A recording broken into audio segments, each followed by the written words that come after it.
నల్లగొండ జిల్లా కలెక్టర్ మరియు డిపిఆర్ఓ గారి ఆదేశాల మేరకు తెలంగాణ సాంస్కృతిక సారథి నల్లగొండ కళాబృందం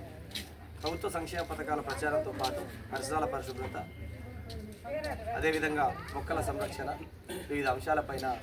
కళాజాతలో భాగంగా ఈరోజు ఈ గ్రామంలో మొక్కల పెంపకం, మొక్కల నాటకం మీద, వాటి యొక్క ఉపయోగాల మీద, చెట్ల యొక్క ఉపయోగాల మీద ఇప్పుడు ఒక పాట. చెట్లే ప్రగతికి మెట్లు, ఆ చెట్లు నరికితే కలుగును ఎన్నో